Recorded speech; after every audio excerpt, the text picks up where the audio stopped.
saat pasukan Siliwangi tangkap Mayor Kuswanto perwira binaan PKI. Seperti apa ceritanya? Dikutip dari buku, Lubang-Lubang Pembantaian, Petualangan PKI di Madiun, yang disusun tim Jawa Pos. Maksum, Agus Sunyoto dan A. Zainuddin. Pada tahun 1948, situasi memanas di Jawa Tengah khususnya di Surakarta. Pasukan divisi Siliwangi ketika itu sedang hijrah ke Jawa Tengah, akibat perjanjian Renville yang diteken ex-Perdana Menteri Amir Syarifuddin dan Belanda. Tapi rupanya, kehadiran pasukan dari Jawa Barat itu disenangi FDR PKI. Siliwangi oleh Amir Syarifuddin dan kawan-kawan dianggap sebagai suatu ancaman bagi taktik dan strategi mereka.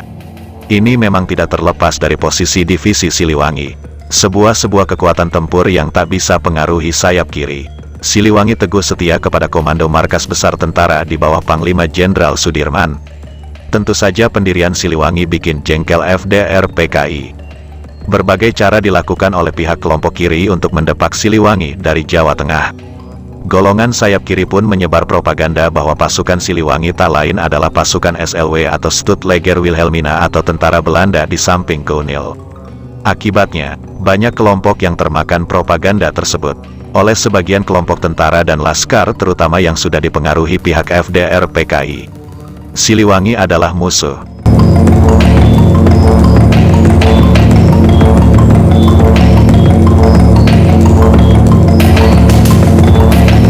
Tak jarang Siliwangi menghadapi provokasi yang nyaris berujung pada terjadinya pertempuran.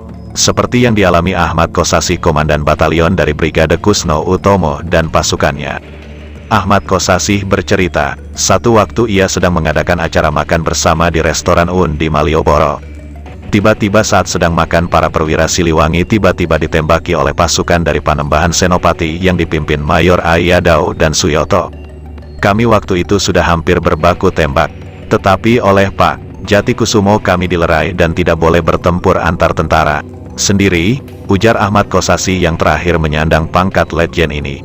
Bahkan akibat gencarnya pihak sayap kiri memprovokasi pasukan Siliwangi sebagai SLW. Tukang andong pun tidak bersedia mengangkut mereka.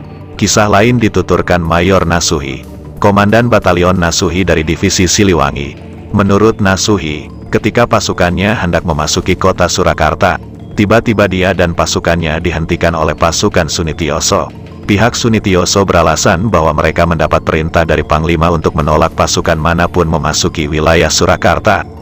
Terang saja tindakan pasukan Sunitioso bikin jengkel Nasuhi, karena dia dan pasukannya memasuki kota Surakarta karena diperintahkan langsung oleh Panglima Jenderal Sudirman.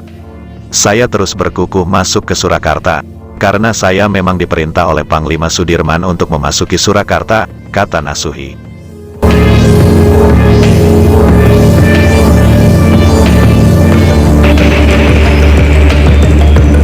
Akibatnya, banyak masyarakat yang termakan provokasi dan propaganda PKI. Misalnya, rakyat di Jawa Tengah tidak ada yang mau menjual bahan makanan kepada mereka. Situasi ini yang dialami pasukan Batalion Umar Wirahadikusumah dari divisi Siliwangi juga kesatuan lainnya dari Siliwangi.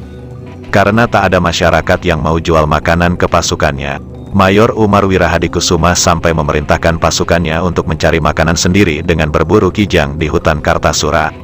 Tidak berhenti di situ, fitnah pun dilancarkan kepada Siliwangi. Dr. Mawardi yang tidak bersedia menjadi perwira politik tiba-tiba diculik.